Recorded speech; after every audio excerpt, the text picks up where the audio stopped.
அல்கமா ரலியல்லாஹு தஆலா அவர்கள் முழுக்க முழுக்க அல்லாஹ்வுடைய இறைநேசராக இருந்தவர், முழுக்க முழுக்க அல்லாஹ்வினுடைய இறைநேசராக இருந்தவர். ஸல்லல்லாஹு அலைஹி வஸல்லம் அவர்களுடைய அநேகமான போர்களில் அவர் கலந்து கொண்டவர். கண்ணியமான சகோதர பெரியார்களே, அல்லாஹ்வுடைய நெருக்கத்தை அடைஞ்சு கொண்ட சஹாபி. அந்த சஹாபி கண்ணியமான சகோதர பெரியார்களே, இவருக்கு ஏற்பட்ட நிலைமையை பாருங்கோ, இவருக்கு ஏற்பட்ட நிலைமையை பாருங்கோ. பெற்றோர்களுடைய விடயத்தில் கூடிய கவனம் செலுத்த வேண்டும் என்பதற்காக இந்த சம்பவத்தை சொல்கிறேன். இவருடைய நிலைமையை பாருங்கோ. இவர் முழுக்க முழுக்க அல்லாஹ்வினுடைய தொடர்பை அதிகரித்து கொண்ட சஹாபி. இவர் என்ன செய்கிறார்கள் சொன்னால், திருமணம் செய்ததுக்கு பின்னால உம்மாவை கவனிக்காம விடல. உம்மாவோட நல்ல முறையில் இருந்தாரு, தன்னுடைய மனைவியில கொஞ்சம் கூடி அக்கறை செலுத்தினாரு. அதனால உம்மாவுக்கு சின்ன ஏக்கம் ஒன்று ஏற்பட்டது. கண்ணியமான சகோதர பெரியார்களே, இதன் காரணமாக அவர் என்ன செய்யறாரு சொன்னா, தன்னுடைய மனைவியோட விடத்தில் கூடி அக்கறை செலுத்துறாரு. கண்ணியமான இவருக்கு ஒரு நோய் வருகிறது. சம்பவத்தை சுருக்கமாக சொல்கிறேன். இவருக்கு ஒரு நோய் ஏற்படுகிறது, மனைவி பயப்படுகிறாள். இவருக்கு ஏற்பட்டிருக்கக்கூடிய நோய் சக்கராத்தாக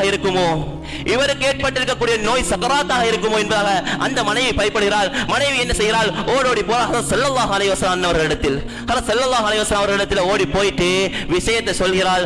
ஸல்லல்லாஹு அலைஹி வஸல்லம் அவர்கள் என்ன செய்கிறார்கள் சொன்னால், இவருடைய விடயத்தை எல்லாம் கேட்டதுக்கு பின்னால ஹஜ்ரத் அலி ரலியல்லாஹு தஆலா அவர்களையும் ஹஜ்ரத் பிலால் ரலியல்லாஹு தஆலா அழைத்து ஹஜ்ரத் அல்கமா ரலியல்லாஹு தஆலா அவர்களை சென்று சந்திங்கோ, அவருடைய என்ன நடந்திருக்கிறது என்பதாக போய் சுகம் விசாரிங்கோ என்பதற்காக வேண்டி அலி ரலியல்லாஹு தஆலா அவர்களும் பிலால் ரலியல்லாஹு தஆலா அவர்களும் செல்கிறார்கள். கண்ணியமான சகோதரர்களை போயிட்டு பார்க்கறாங்க. ஹஜ்ரத் அல்கமா ரலியல்லாஹு தஆலா அவங்க சக்கராத்துல இருக்கிறாங்க. கண்ணியமான சகோதரர்களே பெரியார்களே, அலி ரலியல்லாஹு தஆலா அவர் என்ன செய்யறாங்க சொன்னால், பக்கத்துல உட்கார்ந்து கலிமாவை சொல்லி கொடுக்கறாங்க. அல்கமா ரலியல்லாஹு தஆலா அவருடைய வாயினால கலிமா வருவதில்லை. என்ன காரணம் என்பதாக ஹஜ்ரத் அலி ரலியல்லாஹு தஆலா திடுக்கிறார்கள், பிலால் ரலியல்லாஹு தஆலா திடுக்கிறார்கள். கண்ணியத்துக்குரிய சகோதரர்களே, அல்கமா ரலியல்லாஹு தஆலா முழுக்க முழுக்க அல்லாஹ்வுக்கு இபாதத் செய்த சஹாபி, அல்லாஹ்வுடைய நெருக்கத்தை அடைந்து கொண்ட சஹாபி. இந்த சஹாபிக்கு என்ன நடந்தது? இவருடைய வாயினால கலிமா வராத காரணம் என்ன? ஹஜ்ரத் பிலால் ரலியல்லாஹு தஆலா அவங்கள ஹஜ்ரத் ஸல்லல்லாஹு அலைஹி வஸல்லம் அவர்களிடத்தில் அனுப்புறாங்க. ஹஜ்ரத் ஸல்லல்லாஹு அலைஹி வஸல்லம் அவர்களிடத்தில் போயிட்டு பிலால் ரலியல்லாஹு தஆலா அவங்க சொல்றாங்க, கண்ணியமான சகோதரர்களே, அல்கமா ரலியல்லாஹு தஆலா கலிமா வருவதில்லை, வாயால கலிமா வருவதில்லை. ஹஜ்ரத் ஸல்லல்லாஹு அலைஹி வஸல்லம் சொல்றாங்க, கேட்கிறாங்க, அவங்களோட உம்மா வாப்பா யாராச்சும் உயிரோட இருக்கிறாங்களா? பிலால் ரலியல்லாஹு தஆலா சொல்றாங்க, அவங்களுடைய வாப்பா மரணமாகிட்டாரு, வாப்பா மரணிச்சிட்டாரு, அவங்களோட உம்மா இருக்கிறா என்ற சொல்லக்கூடிய சந்தர்ப்பத்தில் ஸல்லல்லாஹு அலைஹி வஸல்லம் சொல்றாங்க, பிலால் ரலியல்லாஹு உம்மாவை அழைத்து வாங்கோ. கண்ணியமானவர்களே, உம்மாவை அழைத்து வரப்படுகிறது. சொல்லப்படுகிறது அல்கமா ரலியல்லாஹு தஆலா விடயங்களை பத்தி உம்மாவிடத்தில் சொல்லப்படுகிறது.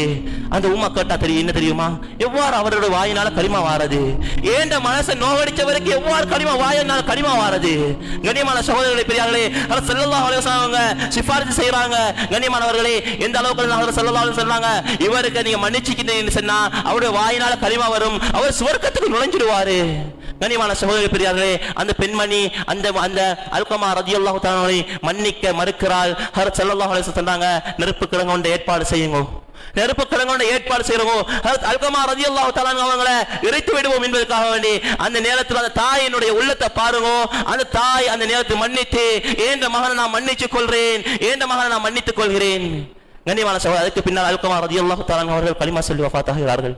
கண்ணியமானவர்களே, இது தன்னுடைய தாய்க்கு நோவின செஞ்சல்ல, தன்னுடைய மனைவியை விட தன்னுடைய தாயை விட மனைவியை கொஞ்சம் மேன்மைப்படுத்தி பார்த்தது. அதனால தாய்க்கு ஒரு சின்ன ஏக்கம். இதன் காரணமாக ஒவ்வொருத்தரும் உள்ளத்துல கை வச்சு பாருங்க, ஏன் தாய் தந்தையரோட நான் எப்படி நடந்திருக்கிறேன், ஏன் தாய் தந்தையரோட விடத்தில் நான் என்ன குறைபாடு செய்திருக்கிறேன், ஏன் தாய் தந்தையரோட கண்ணால எத்தனை தடவை நான் கண்ணீரை வர வச்சிருக்கிறேன். ஒவ்வொருத்தரும் கியாமத் நாள் பதில் சொல்ல வேண்டும். சக்கராத்திலும் அவருக்கு கலிமா வராது, அவருடைய உலக வாழ்க்கையும் நாசம், கியாமத்துடைய வாழ்க்கையும் நாசம் என்பதை அவர் மறந்துவிடக் கூடாது.